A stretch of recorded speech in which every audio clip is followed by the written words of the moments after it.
believe that it's not just a great adventure like Vasco da Gama and adventurers discovered the new world, but in space, we will change everything for our planet. I'm not sure that asteroid mining or greenhouse development will soon create huge markets in the US, but it's coming. These companies are creating technology which will clearly allow us to settle and to farm in places like Mars and to really develop markets that none of us can see today, but they will start becoming interesting next decade and the decades beyond.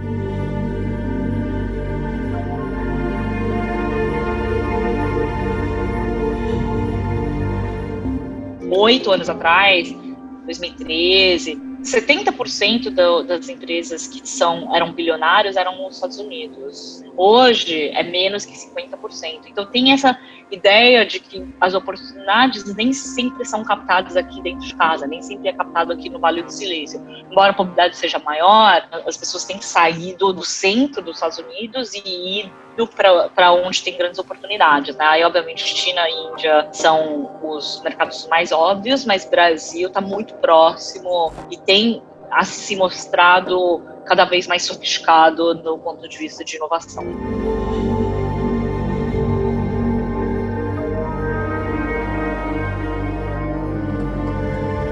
Quando você tem uma startup no seu portfólio, né, você precisa acompanhar essa startup o tempo todo, não é só botar o dinheiro e deixar ela crescer ou morrer, não é? Então, quando você faz o investimento, lá atrás, quando você fez o investimento, você deve ter olhado uma planilha de projeções, né? Baseado no futuro, de resultados futuros que ela poderia ter. Ele não está conseguindo se adaptar, e o negócio está indo muito mal, está começando a criar dívidas, gerar problemas, né? A gente chama o empreendedor, tenta dar uma mentoria para ele, tenta ajudar, tenta apoiar, tenta ver se tem outras saídas que ele não está enxergando. A gente sempre tenta ajudar. Eu acho que o papel hoje do presidente do conselho, de qualquer que seja a empresa, não é enfiar a mão na massa, mas estar próximo do bolo, vendo se está crescendo, vendo se não está queimando, vendo como é que está sendo distribuído e valorizando sempre aquilo que foi o sucesso das companhias. No caso da TOTVS, é uma empresa de quase 40 anos, né, onde a gente se sente uma startup.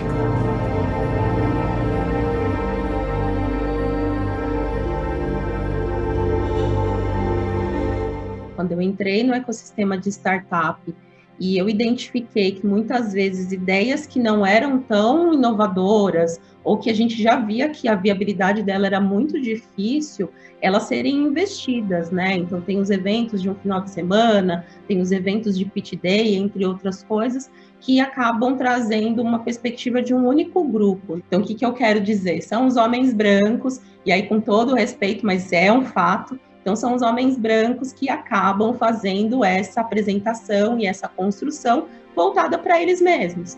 Dentro desse aspecto, acho que de diversidade, a gente tem alguns problemas hoje que a gente acaba identificando, que é a discussão só ser de RH, né? A discussão só ser voltada para essa diversidade que encaixota as pessoas, então são mulheres, é a população negra, a população LGBT, e a gente acaba não trazendo a possibilidade de pluralizar ou até mesmo de transversalizar. A provocação que o BlackRock faz é justamente essa. As startups estão criando soluções inovadoras, mas cadê as grandes empresas para adquiri-las ou até mesmo para tê-las como fornecedoras, né?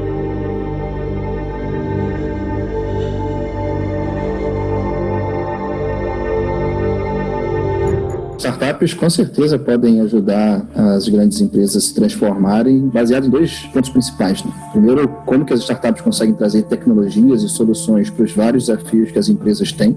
Isso permite que a empresa consiga acelerar a sua transformação, em vez de desenvolver internamente ou trazer uma grande outra corporação para desenvolver algo que é caro, que é extremamente robusto. E por um outro viés, as startups conseguem apoiar bastante as corporações, fomentando muito uma cultura de inovação que os executivos conseguem enxergar dentro de startups que criam coisas extremamente inovadoras com poucos recursos, de uma maneira ágil, de uma maneira super adaptativa. Interagir toda a companhia, ou pelo menos aquelas áreas que vão ter impacto direto de relacionamento com essa startup, para que a coisa realmente aconteça e que não aconteça o que a gente às vezes comenta, que é morrer na praia.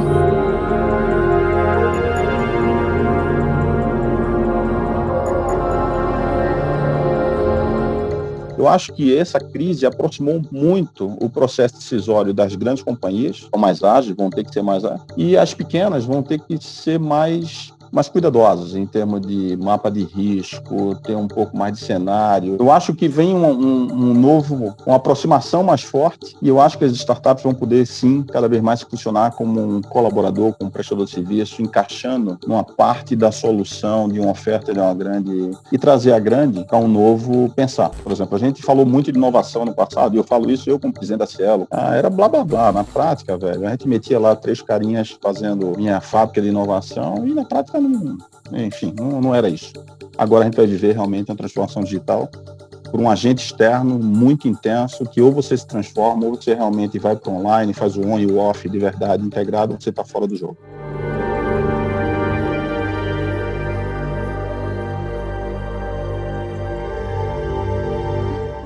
A cultura digital, ela tem que ser permeada por uma série de decisões, de mudanças no jeito da empresa operar, na forma como as lideranças atuam. Tem essa questão, obviamente, da adaptabilidade, é outra velocidade, é outro jeito que a empresa tem que operar se ela quer ser digital first. Tem que ter essa questão da responsabilidade muito mais evidente. Tem a questão do alinhamento e autonomia, que a gente discute muito, né? O formato de comando e controle, ele não cabe mais nesse formato distribuído. Tem a questão de diversidade nas lideranças também, que a gente traz muito, isso é muito relevante para realmente trazer transformações para o negócio. E tem uma coisa que eu falo muito e que eu me aprofundei nos últimos tempos, que é a questão da segurança psicológica. Esse espaço de segurança psicológica, ele é totalmente necessário, porque é ele que vai permitir uma construção de uma confiança que naquele time, ok errar dentro do combinado, ok a gente não está 100% seguro, mas a gente vai junto.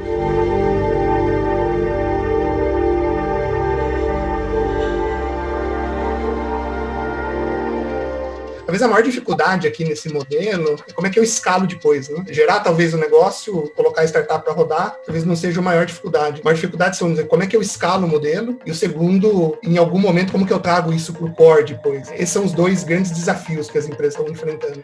Pegar o que grandes empresas têm de fortaleza, tem muita fortaleza, tem caixa, base de cliente, né, mercado consolidado, e de fato trazer o mundo da startup, né, de uma forma apartada, e para criar um novo negócio olhando para uma oportunidade, né, latente de mercado. Já pensando como que você vai, né, escalar esse modelo ou como você vai integrar isso no core depois. Eu acho que esse é um arquétipo, né, uma forma de você acelerar a inovação. De fato, é você trocar o crachá, de fato, é romper completamente. A gente já vê vários casos de empresas fazendo isso.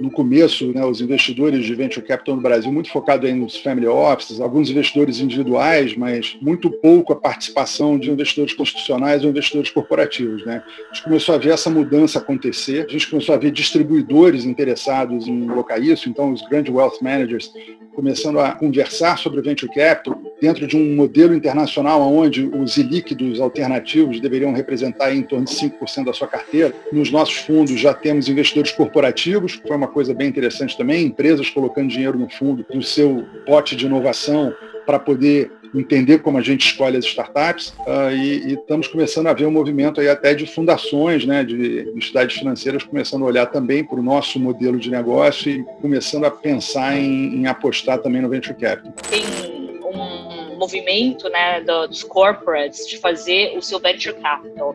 Muitas vezes os corporates eles estão investindo num estágio posterior. Eu tenho visto, né, dessa mudança, né, de tendência em venture, é que essas grandes corporações têm tentado talvez fazer um investimento cada vez mais cedo para poder diversificar, porque eles têm muito medo que se eles estão esperando ao final da cadeia, né, nessa tendência, eles acabam perdendo a oportunidade que existe.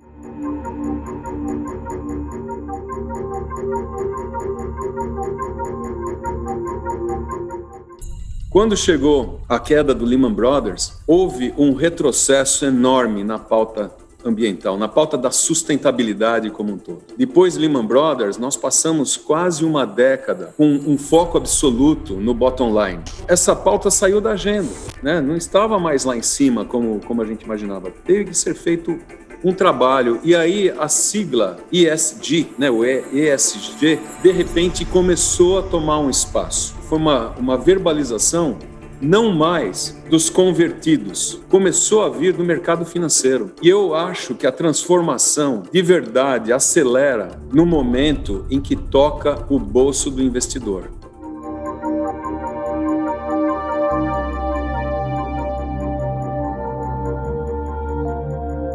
The pace of change and innovation in medical care is unprecedented. We have never seen something happening as fast. This is a complete game changer. It's a miracle because we as humankind have begun to use new tools, artificial intelligence and big data and design tools, medical area that are allowing us to work faster, better.